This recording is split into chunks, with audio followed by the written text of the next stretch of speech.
My channel. आज हम लोग स्वतंत्र आंदोलन का मध्य प्रदेश में क्या क्या योगदान रहा है, किन किन सेनानियों ने इसमें योगदान दिया है, उसके बारे में हम लोग कुछ पॉइंट्स से पढ़ने वाले हैं। तो आप लोग फोकस करें स्क्रीन पर, मैं आपको बताती हूँ। 1857 की क्रांति में मध्य प्रदेश का क्या योगदान रहा है। तो 3 जून 1857 को मध्य प्रदेश में सर्वप्रथम नीमच में विद्रोह हुआ था। सबसे पहला जो विद्रोह हुआ था वो कहाँ पर हुआ था? सर्वप्रथम विद्रोह जो हुआ था वो नीमच में हुआ था। और ये विद्रोह कब हुआ था? स्टार्टिंग इसकी 3 जून 1857 को। और इसके बाद क्या हुआ था? 14 जून को ग्वालियर में, 18 जून को महाकौशल क्षेत्र में और 20 जून को शिवपुरी में विद्रोह भड़क उठा था। 3 जगह पर, इसके बाद 3 जगह पर और हुआ था। कहाँ कहाँ पर? 14 जून को कहाँ पर हुआ था? ग्वालियर में। 18 जून को कहाँ? महाकौशल में हुआ था। और 20 जून को कहाँ पर हुआ था? शिवपुरी में विद्रोह हुआ था। शंकर शाह व रघुनाथ शाह के बारे में हम लोग पढ़ लेते हैं। इनका भी मध्य प्रदेश में कुछ योगदान, मध्य प्रदेश की तरफ से इनका कुछ योगदान रहा है स्वतंत्रता आंदोलन में, उसके बारे में हम लोग देख लेते हैं। तो रानी दुर्गावती के वंशज शंकर शाह गोंडवाना के राजा थे। शंकर शाह जो थे वो गोंडवाना के क्या थे? राजा थे। ये गौड़ साम्राज्य के थे। किस साम्राज्य से थे? गौड़ समाज में से थे। इनके पुत्र का नाम क्या था? रघुनाथ शाह। इनके पुत्र जो थे वो कौन थे? रघुनाथ शाह थे। एक बार और सुन लीजिए, रानी दुर्गावती के वंशज कौन थे? शंकर शाह थे। और ये किस समाज से थे? गौड़ समाज से थे। और इनके पुत्र का नाम क्या था? रघुनाथ शाह। नेक्स्ट पॉइंट है हमारा, जब 1857 का विद्रोह में की ज्वाला संपूर्ण भारत में मतलब धधक रही थी, उस समय अपनी मातृभूमि को अंग्रेजी से स्वतंत्र कराने के लिए उन्होंने युद्ध का आह्वान किया।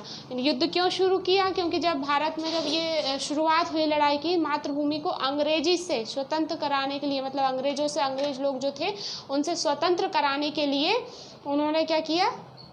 युद्ध का आरंभ किया, आह्वान किया। इस संग्राम में रघुनाथ शाह ने अपने पिता को बढ़ चढ़कर सहयोग किया था। मतलब इनके जो पिता, मतलब जो पिता थे, रघुनाथ शाह के जो पिता थे, उन्होंने इसमें बहुत बड़ा योगदान दिया, लड़ाई में उनका साथ दिया। नेक्स्ट आप लोग देखिए शंकर शाह व रघुनाथ शाह के बारे में। तो शंकर शाह निजाम शाह के प्रपौत्र तथा सुमेर शाह के एकमात्र पुत्र थे। राजा शंकर शाह जो थे वो निजाम शाह के क्या? परपौत्र थे, मतलब उनके परपोते थे। और सुमेर शाह के एकमात्र पुत्र थे, है ना। राजा शंकर शाह जमींदारों तथा आम जनता के बीच काफ़ी लोकप्रिय रहे। अच्छा, मतलब इसमें से क्वेश्चन किस तरीके से पूछा जा सकता है आपसे कि स्वतंत्रता आंदोलन में जो शंकर शाह थे उन्होंने जो, मतलब वो पूछा जाएगा कि मतलब शंकर शाह किसके परपोते थे, इस तरीके से आपसे क्वेश्चन पूछा जा सकता है। तो आप बताएंगे निजाम शाह के। नेक्स्ट है आपका, जबलपुर में तैनात अंग्रेजों की 52वीं रेजिमेंट का कमांडर लेजा क्लार्क बड़ा अत्याचारी था।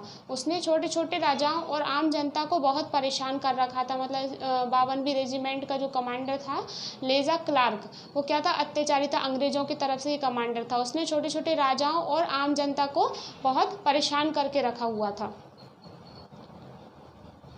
ये तो मैं सिर्फ आपको स्टोरी बता रही हूँ गाइस, ऐसा ऐसा हुआ है, लेकिन इसमें से किस टाइप के क्वेश्चंस आपसे पूछे जाएंगे इस चैप्टर में से वो भी मैं आपको बता दूंगी।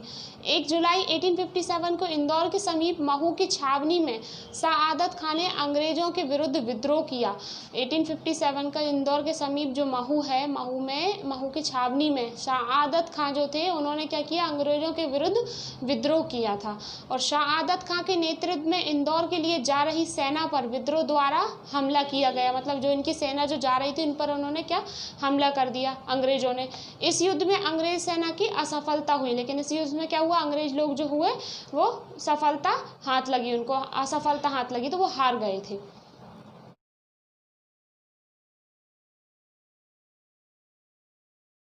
अवंतीबाई का जन्म कब हुआ? सबसे पहला क्वेश्चन आपको पता होना चाहिए, रानी अवंतीबाई का जन्म कब हुआ? तो 16 अगस्त 1831 को। रानी अवंतीबाई का जन्म कब हुआ? 16 अगस्त 1831 को हुआ। वह मंडला जिले की रियासत की रामगढ़ की रानी थी। तो इनको रामगढ़ की रानी, ये क्वेश्चन मैंने आपको फर्स्ट चैप्टर में भी पढ़ाया है कि रामगढ़ की रानी के नाम से किसे जाना जाता है? तो रानी अवंतीबाई को। भारत में पहली महिला क्रांतिकारी रामगढ़ की रानी अवंतीबाई ने अंग्रेजों के विरुद्ध ऐतिहासिक निर्णायक युद्ध किया। इन्होंने भी क्या किया? अंग्रेजों के विरुद्ध युद्ध लिया था। रानी अवंतिकाबाई ने अंग्रेजों के विरुद्ध युद्ध किया, जो भारत की आज़ादी में बहुत बड़ा योगदान है। भारत जो आज़ाद हुआ, इनका बहुत बड़ा योगदान रहा है, जिससे रामगढ़ की रानी अवंतीबाई को नाम पूरे भारत में अमर शहीद वीरंगना रानी अवंतीबाई के नाम से प्रसिद्ध है। नेक्स्ट है रानी अवंतीबाई के और कुछ पॉइंट्स देख लीजिए। रानी अवंतीबाई के पति की मृत्यु के समय उनका पुत्र नाबालिग था। चले जाओ तुम, वो रो रहा हूँ, हाँ काट देंगे। रानी अवंतीबाई के पति की मृत्यु के समय उनका पुत्र नाबालिग था। इस कारण अंग्रेजों द्वारा राज्य को देखभाल हेतु एक तहसीलदार की नियुक्ति की गई थी।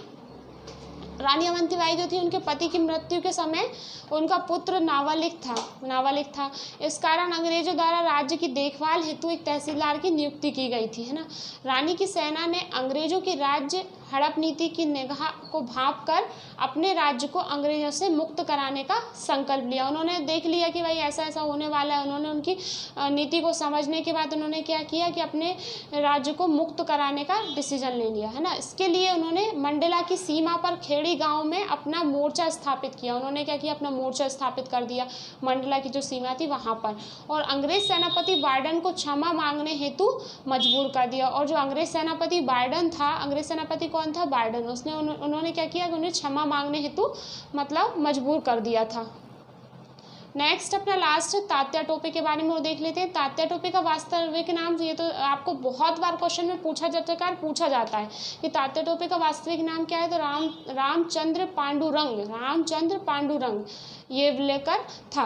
1857 की क्रांति में इनका अत्यंत महत्वपूर्ण योगदान, सबसे ज़्यादा इनका बहुत ज़्यादा योगदान है तात्या टोपे का। तात्या टोपे भारत के प्रथम स्वतंत्रता संग्राम में एक सेना नायक रहे हैं। ये सबसे मतलब स्वतंत्रता संग्राम में एक सेना नायक रहे हैं। जब वीर झांसी की रानी लक्ष्मीबाई, नाना साहब जैसे वीरगति को प्राप्त हो गए थे, तब वह लगभग 1 साल तक अंग्रेजों के विरुद्ध लगातार विद्रोह करते रहे थे। मतलब आपको ये बताया जा रहा है कि तात्या टोपे जो हैं वो रानी लक्ष्मीबाई, नाना साहब ये सब युद्ध में शहीद हो गए थे। उसके बाद भी इन्होंने क्या किया कि ये लड़ते रहे और 1 साल तक अंग्रेजों के साथ युद्ध करते रहे थे। अच्छा गाइज, अब हम लोग कुछ ऑब्जेक्टिव क्वेश्चंस देख लेते हैं कि इसमें से क्या पूछे जा सकते हैं ऑब्जेक्टिव क्वेश्चंस। तो ये मैं आपके साथ डिस्कस करती हूँ। रानी लक्ष्मीबाई को वीरंगता कब प्राप्त हुई थी? सबसे पहला क्वेश्चन बनता है कि रानी लक्ष्मीबाई जो थी उनको वीरंगता कब प्राप्त हुई थी? तो ये हुई थी आपकी मतलब 22 मई 1858, 17 जून 1858, 4 अप्रैल 1858, 18 अप्रैल 1849। तो ये आपका आंसर इसका क्या हो जाएगा? 17 जून 1858 को रानी लक्ष्मीबाई को वीरंगता प्राप्त हुई थी। एक बार और सुन लीजिए, 17 जून 1858 को रानी लक्ष्मीबाई को वीरंगता प्राप्त हुई थी। नेक्स्ट क्वेश्चन हमारा बनता है, इसका इंग्लिश में और बता देती हूँ। When did Rani Laxmibai get heroism? When did Rani Laxmibai get heroism? तो वही आपका पूछा जाता है 17 जून 1858। नेक्स्ट क्वेश्चन आपका बनता है, मध्य प्रदेश में नमक सत्याग्रह का नेतृत्व करता कौन था? मध्य प्रदेश में जो नमक सत्याग्रह हुआ था, ये मैंने आपको सामने बता दिया था, 1930 में हुआ था, 6 अप्रैल 1930। और कहाँ से? जबलपुर से हुआ था। और इसका नेतृत्व किसने किया था? तो ये सेठ गोविंद दास ने किया था। सेठ गोविंद दास ने इसका नेतृत्व किया था। क्लियर हुआ गाइस? एक बार सुन लीजिए, 6 अप्रैल 1930 को जो नमक सत्याग्रह हुआ था जबलपुर से हुआ था। इसका नेतृत्व किसने किया था?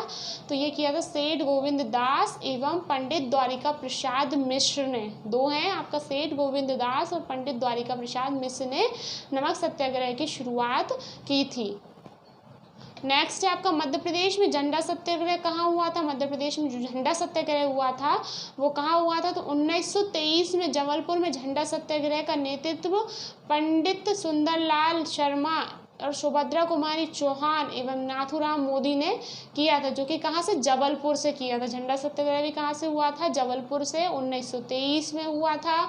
और ये आपका इसका नेतृत्व किसने किया था? पंडित सुंदरलाल शर्मा ने और सुभद्रा कुमारी चौहान ने एवं नाथूराम मोदी ने। क्लियर हुआ गाइस? नेक्स्ट क्वेश्चन है हमारा, किस साहित्यकार ने अपने पत्र करमवीर के माध्यम से राष्ट्रीय चेतना को जागृत किया?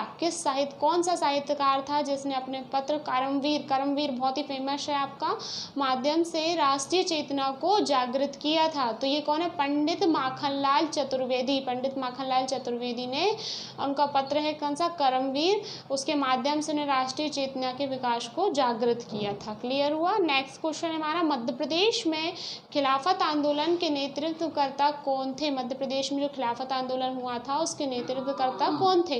तो अब्दुल जब्बार खान, अब्दुल जब्बार खान। क्लियर हुआ? ये मैंने आपको पहले ही बताया है। खिलाफत आंदोलन के नेतृत्वकर्ता कौन थे? तो ये अब्दुल जब्बार खान, खिलाफत आंदोलन के नेतृत्वकर्ता अब्दुल जब्बार खान। मध्य प्रदेश में कांग्रेस के खिलाफत आंदोलन के नेतृत्वकर्ता अब्दुल जब्बार खान थे।